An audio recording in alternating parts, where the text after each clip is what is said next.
So I want to welcome Ryan this evening from Elequa, and we're just going to kind of talk a little bit about what the video that you just saw and kind of the organization and what he's doing and why he's doing it and all those kinds of things. So welcome, Ryan. I'm glad you can join us this evening. Yeah, thanks for having me.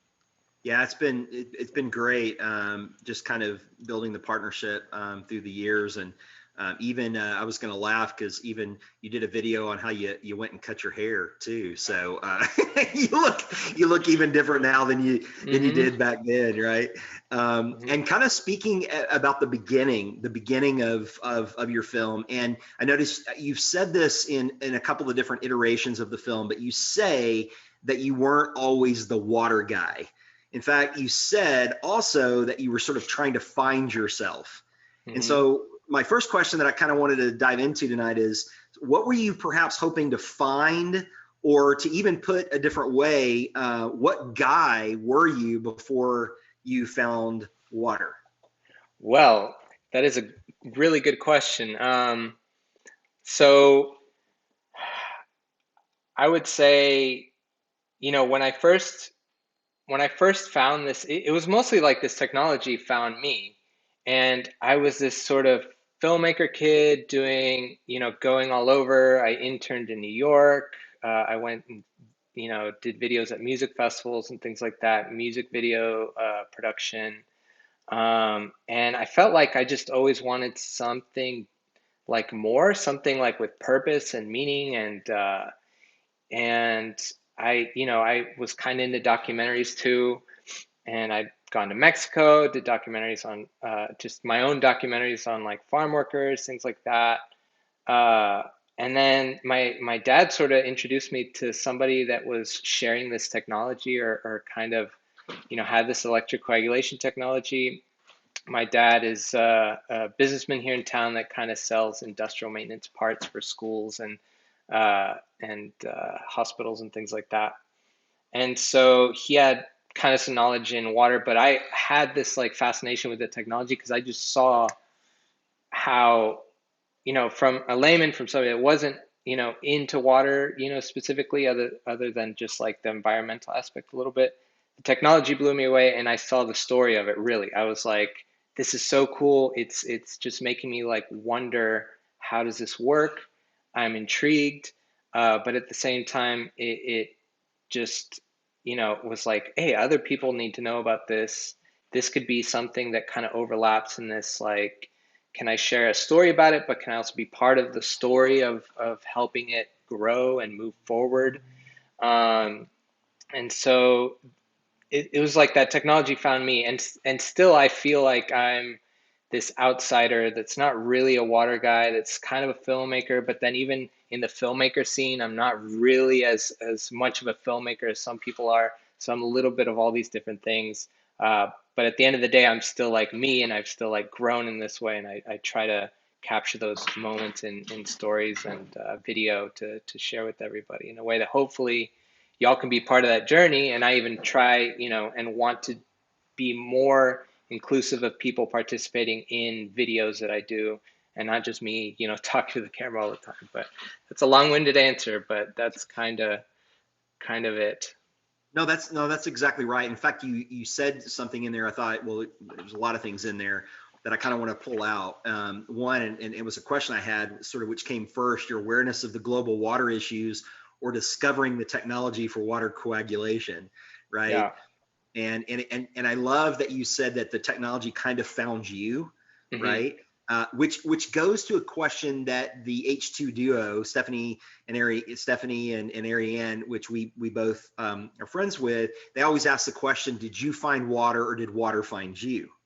That's always something they ask on their podcast, right? And you would kind of say that water sort of found you, really. Yeah, that's absolutely true. And then the fact that, and this is what I want us to really hear and understand, that Ryan is this filmmaker. And even now he says, I'm not really sure I'm a water guy. I don't really fit into that category necessarily. I don't fit into filmmaking category, which, by the way, sorry, dude, you're a water guy now. So yeah. We're just adopting you anyway. So whether or not you want it or not, you are part of it. But but you're this filmmaker, but then you discover this coagulation, and you say, I'm going to put the skills that I have of filmmaking, and I'm going to use it toward this water issue, this water problem.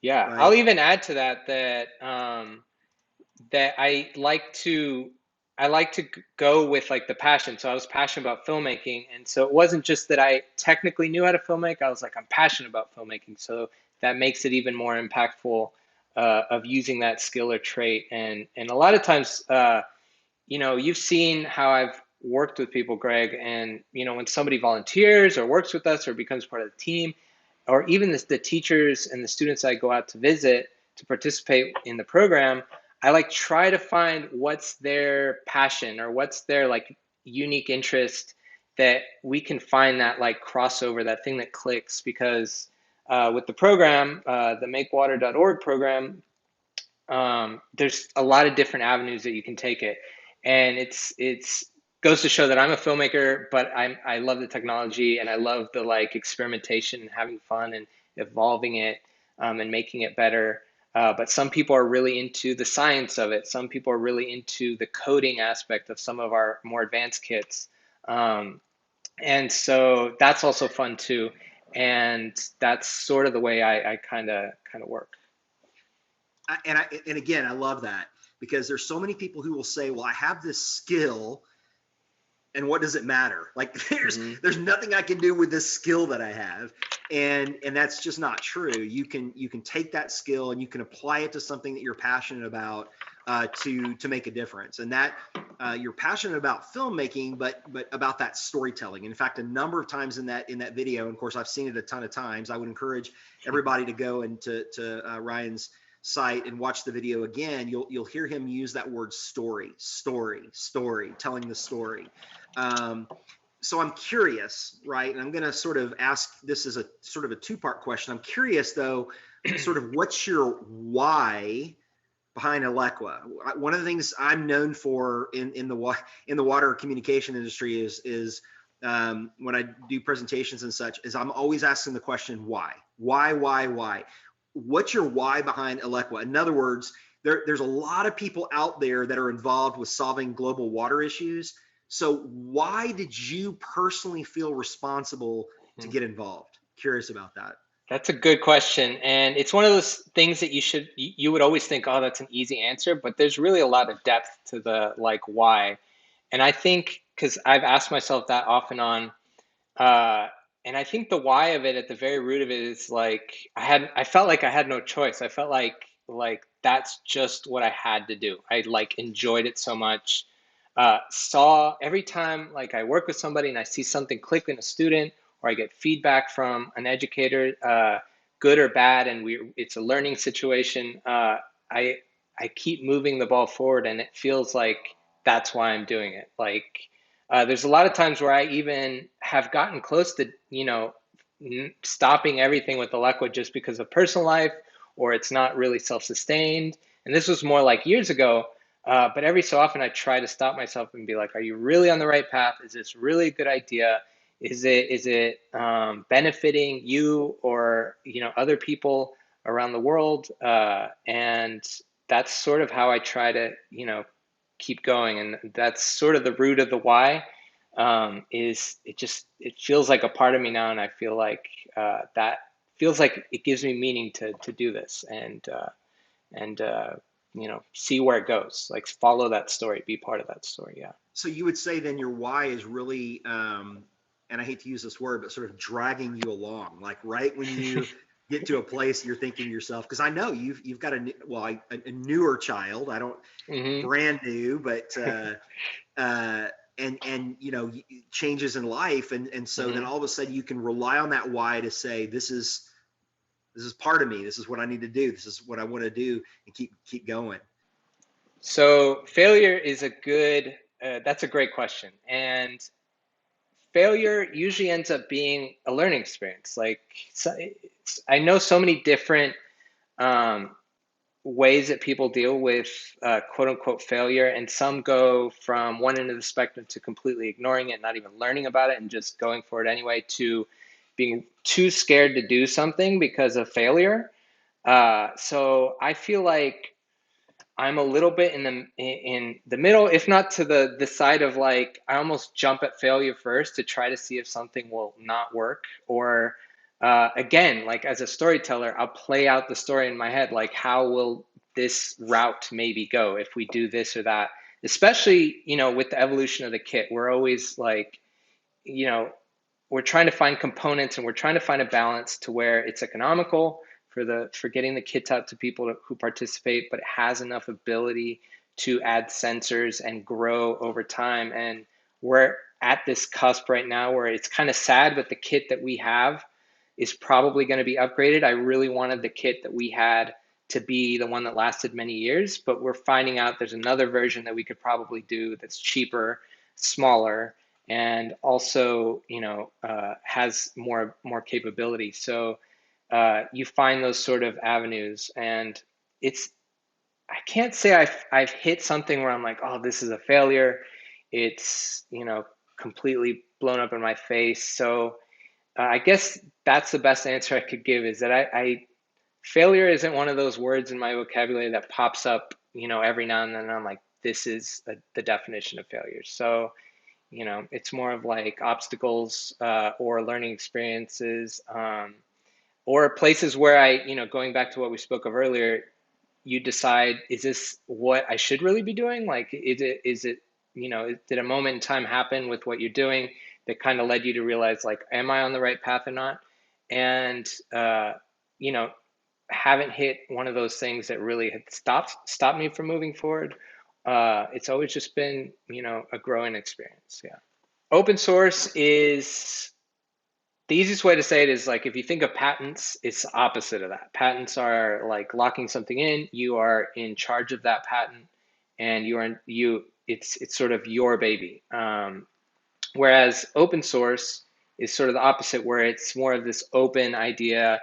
You come up with an innovation, and you want to utilize the community to both get it out there for those people that need it, but also to have their input to help grow it and help make it better by actively making it open for them to be a part of it. And we absolutely chose that path.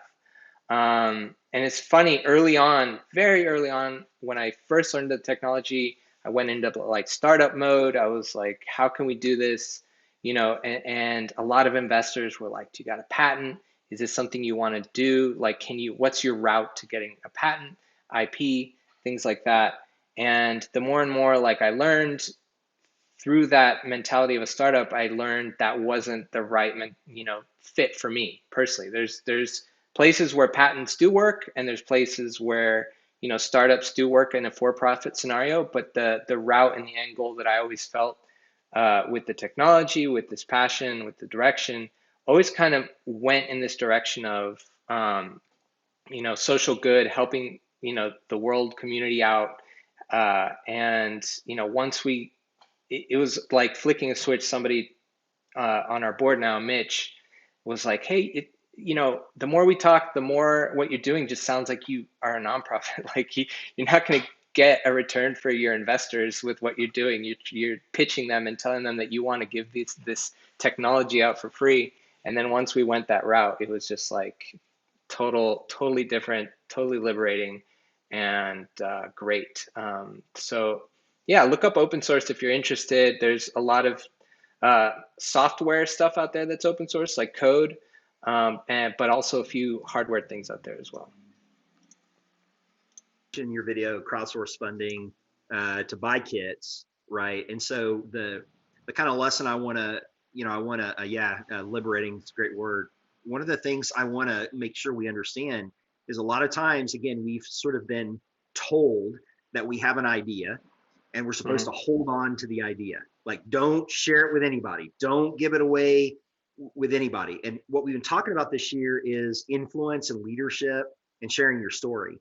And, one of the things is if you have an idea of a solution and you share it, the really cool thing about what Ryan is doing is that as he puts his kit out there, as he puts this information out there, students and other people from around the world keep adding new layers. And I think you even said just a while ago that you've realized that there are some ways that you can even make your kit smaller, even more economical, right? I would imagine maybe that kind of came maybe from some ideas.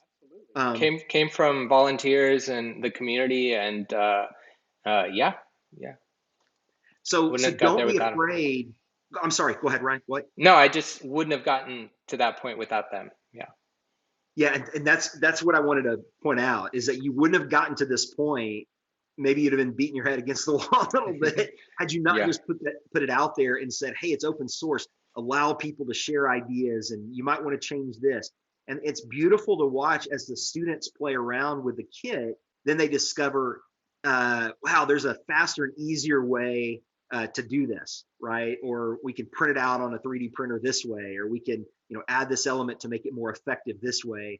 And so the kind of what I want our core leaders to understand is that that is available to your idea as well. Like if your why is to try to, as you just said, Ryan, to kind of make the world a better place, then why wouldn't you share it? Right? Why wouldn't you want people to add on and add their ideas and add their directions and those kinds of things to it, instead of hoarding it for yourself? I really love that. Give me a success story that you're sort of proud of so far. You mentioned sort of where it's gone, Belgium and those kind of places, but tell me, I'd like to know a success story, and then I'd also like to, if you could just tell us a little bit about where the kits are being used, sort of right now. Success story. One of them, uh, well, I just mentioned the Belgium one. That was the most recent one because it's those things that sort of pop up and come out of nowhere. Before that, big success story was actually, I'll just say, COVID. During COVID, of all things, we came up with these eco kits, and it was a bit of a process. But now we have the purification kit in an envelope. So early on, some of y'all that have worked with our kits, they're great for group setting in classrooms. And at $50 a piece, they're not really that economical for like each student to have one. So when COVID first hit, it was like, how can we, this process is so simple. It's just, electrolysis or running a current of water through electricity, or running a current of electricity through water. And how can we do that, at home for the individual and keep working on this? And so following along that path, we actually started a scavenger hunt. We're like, hey, like I thought myself, I was like, what do people have around the house? Can I make this process with just average everyday things? And that's how it started. We did that. We did a scavenger hunt video and lesson that's still up. If anybody wants to do it, uh, it'd be great. I always say anybody that works on these lessons, I love feedback and sharing data. So that's one of the aspects of it if y'all do it. But so we did the scavenger hunt. And from there, we're like, well, not everybody has some of these pieces, but they're really more or less pretty easy to find things. But we came up with how can we send it to them? Shipping is expensive. How do we just knock out shipping and make it as cheap as possible? Well, an envelope is like the most, cheap, economical way to send something. And so for a while, I was racking my brain, like, how can I just do this process in a flat envelope? And so over time, we did the scavenger hunt over and over with people, but little by little, I was like, okay, if they have the battery at home, we could do it. And then even from there, because students would use a 9-volt battery with these kits, I'll actually explain a little bit. It comes with a coaster that goes on top of a cup, and then you put a battery here, and there's these little electrodes that are just aluminum wire that go down into the water. It comes with a little packet of paint that you quote unquote pollute the water with. And it even comes with a little LED light, so you can tell if current is going through. And so that was our first iteration of this eco kit. And then from there, we were getting feedback like, well, 9-volt batteries, not everybody has them. We, don't want to have people go out and buy them because they can kind of be pricey sometimes. So then after that, we decided to add, our newest kids have a little solar panel. So it took a while to try to go and find, like, where can I source these economically to add them to the kit. So that is sort of the biggest recent success story, I think, for our team, is getting this kit to the size of an envelope to get them out. And they're like $10 a piece now. But we really try to work with sponsors to get these kits out to those who want to participate. So when we get people that want to participate in San Antonio, we might go to SAWS, or we might go, to local places that might want to help sponsor it. And so when teachers come, or people come from other cities, we try to do the same. We say, hey, maybe somebody will sponsor for you so that you don't have to fit the bill. So that's probably something I'm pretty proud of recently. Dude, you're like MacGyver, I swear. Find Oh stuff man, around your house and put it together. how can I do this with what I Clear got? water for the entire world. And I mean, it's one of these things where during COVID, we've actually grown despite COVID. And the great thing is the great thing about the kit also is that it has opened us up to a wider age range, because the kits that we were using were kind of complicated because they had coding, they could be a little intimidating. So now we open this up from 6 to 16-year-olds to really work on. And then if they really want to take it further, they can go into the advanced kits that have coding and things like that. But it's so simple. And we still ask them, even with these kits, like, your job is, once you try it once, like, how can you improve it, and share with us on social media, or however, so that we can keep improving the kit for everybody. So again, we still have the same mentality, just in a different sort of format. And that's interesting that COVID has given you an opportunity. We talked about that a while ago, opportunities, right? Giving you an opportunity to actually maybe even was a catalyst to help you rethink some things and rethink some ways that you need to do it. I read a book. I've actually read this book a couple times. I really love it. And one of the things it talks about with entrepreneurs is everybody thinks that the most successful entrepreneurs in the United States, that they have this aha idea, and then it's just sort of this straight shot to them accomplishing this great idea.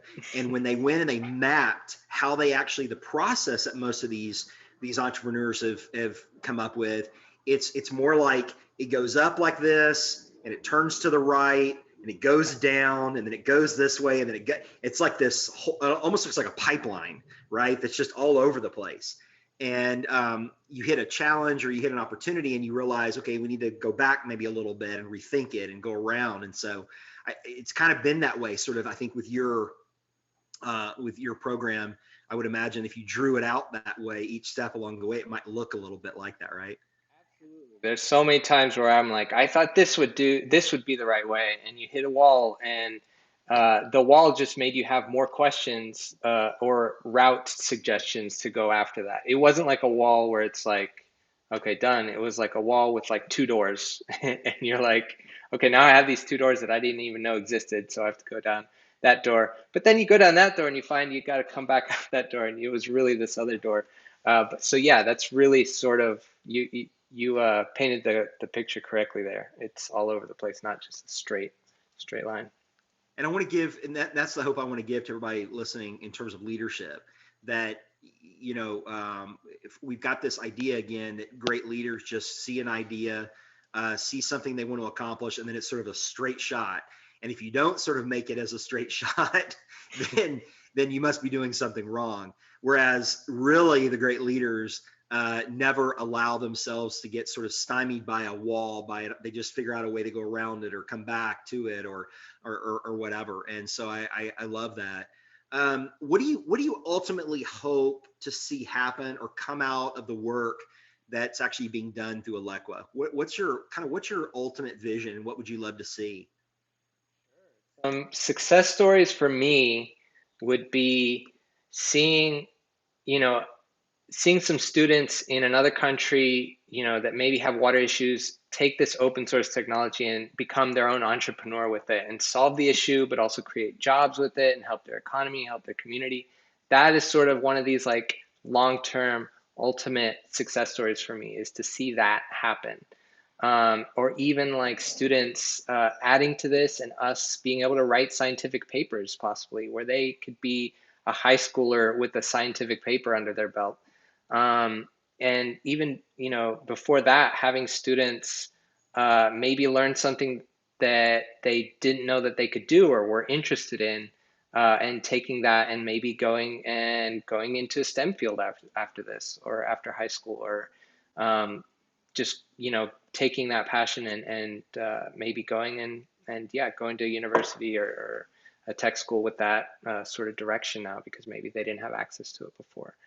So those are definitely the sort of goals that I have in mind, long-term goals. Yeah. So again, this idea that you're what I have so much respect for you for is because you're this seed starter. You are, you're planting seeds out there. You don't know necessarily where they're going to grow, which country they're going to grow in, what student they're going to grow in. You're just sort of, you're out there doing that work. And you said something in your video that is really, really profound. And I want to quote it here because I think it ties together with what you just said. Your video ends, and I know everybody focuses and you had the focus on the calendar thing, but you said in your video at the end, you say this: I don't know if it's going to pan out. I don't know if it's going to work. A big part of it isn't up to me, it's up to you, but at least I'm giving it a shot. And that's a really profound statement. And I want to say that again, at least I'm giving it a shot, right? You've seen this issue and you're saying, I don't know if it's going to work out, but I'm going to give it a shot. I'm going to do something about it. I'm glad you bring that up. I've even had people, say, take that out because you're just like you got to be more, not so vulnerable, or be more like, you got to be more sure of yourself. And I'm like, no, that's how I felt and that's how I feel. And I can't do it alone. Like, that's what I learned very early on. And it's going to be a community effort. Yeah. Well, I for one ask and beg you to not take that out ever, because I won't. I actually think that that's how a lot of people feel, right?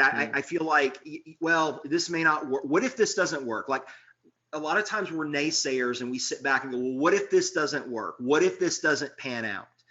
And sometimes when I'm talking to people, I'll say, well, what if it doesn't? But what if it does?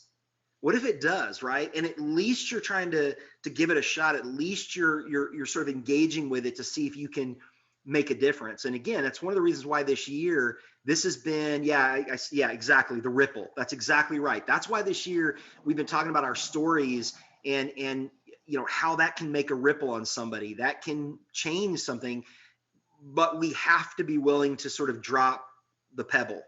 And a lot of times we talk ourselves out of dropping the pebble because we're afraid of failure, right? And so we don't even give it a shot a lot of times. So I want to kind of wrap it up with this last question. How has this entire process changed you so far?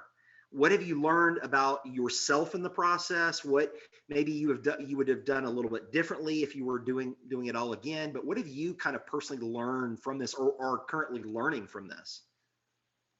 Well, one thing I'll say right away, I don't ever get stuck in this, like, what would I have done differently? Mostly because that can just spiral out. And I feel like it's sometimes I think more of like, how can I learn, I'll learn to not do that, in the future, or learn to do it different in the future. So that's sort of one of the things I wanted to say right away. But as far as who I am now from back then, I feel like I was definitely a bit more naive of what I could do. But then at the same time, I learned, like, I was very much about the technology. I was like, oh, this technology is great. Early on, I didn't even think about education as much as now, as much as how much I know now that it fits really well with education. I learned that over time. Early on, I was like, this is technology, maybe we could just put it together and give it to people. Or, it took a long process of learning that, seeing myself reacting with the technology and playing with it and being excited about it and wanting myself to, self-teach and Google and learn and just discover on my own, that was happening, could happen with other people and has happened with other people. So I feel like that's one of the things I learned over time. Um, yeah, I don't know. I feel like and I've also forgotten things too. I've learned a lot about coding, and then, if you don't code for like a week, then you forget it. You forget it all too, and you have to go get reminded. So there'll be times where I work with like volunteers, and they're so much better at coding. Volunteers or students even really, and they can do circles around me when it comes to certain things like coding and things like that. And I'm always so inspired and in awe of our youth these days and what they are capable of. And they're a big part of this. Yeah, they're a big part of evolving this and moving it forward. It's great. It's great. Well, I want to thank you again for telling us that story tonight. Here's the thing: we didn't talk a lot about the technology, right? And I know a lot of times people will bring you on and talk about the technology, talk about how it actually works. What I am the most fascinated by is the process you're going through in your story, and that's the thing I think we can glean off of tonight. I hope that we can really listen to some of those things that you've talked about in terms of the process that you've gone through. But it doesn't mean that the technology and the kit is not important, right? So saying that, and I don't, you don't know that I'm going to do this, so hopefully you have enough product. If anybody tonight that's here would like a kit, and you do not have one, you haven't seen it, and you're like, I would like to add to the story. I would like to do this at my home, or I'd like to take it to my students, or whatever it else. SAWS will buy you a kit, and I'll commit to that tonight. And all you need to do is I want you to just email me. If you don't have my email directly, which I think most of y'all do, but if you don't, you can reach out to your leaders in South or North or Northeast. They can reach out to me and just let me know. And we'll purchase you a kit, one of the bigger kits. And so then that way you can play around with it and you can add to the story, because we want to make sure that you're able to add to the story. That was the challenge from Ryan, is how can you be a part of it? How can your students be a part of adding to that? And so we want to help be able to facilitate that for you, so that y'all can be a part of that. So just email me at any point and say, hey, Greg, I'd like a kit, and we'll make sure we get that purchased for you and get it over to you. Yeah, I'll talk to the team about being able to do that. So hopefully that's okay, Ryan. Hopefully we're not going to overwhelm you all of a sudden. So. That's great. We're about to do an order with the San Antonio Lighthouse, actually, to really get a bunch of kits put together. So we would love to. We have this mentality where if there's a teacher that wants a kit, we really want them to get a kit. So Greg, thank you so much for that. Yeah, absolutely. Well, like I said, we love being kind of part. We feel like we were kind of part of the beginning of your story in San Antonio and kind of moving that forward, and we want to continue on with that. And so that's really important to us, and getting you involved in a new high school program that we're working on right now, and that kind of thing. The other thing I'm going to do for everybody is I'll make sure that I send out Ryan's a link for Ryan, so you can know his webpage. You can go on there. It also links to his videos, so you can then see all the videos on there, get his information. So if you want to reach out to him directly and have a conversation with him, because remember, as he mentioned a while ago, there are sponsorship opportunities as well.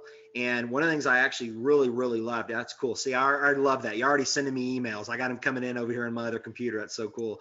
One of the other things I love is the fact that there's a place, and correct me if I'm wrong, Ryan, I think I saw it. There's a place on your website where you could actually go in and purchase kits to help other schools or help other students who can't afford them. Like you can actually, I guess, donate or buy kits for other people as well. You've got that on your site, right?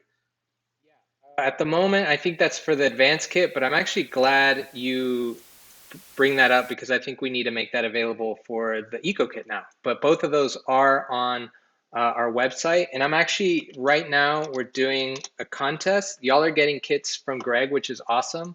But at the same time, if there are other teachers out there that maybe want to, get a kit or have a chance to get a kit, we have a contest. But either way, like if we connect with them, sometimes we'll try to help them get a kit one way or another. So I'll share that link as well. Thank you, Greg. Thank you, everybody. Thank y'all. Oh, no, that's okay. Thank y'all.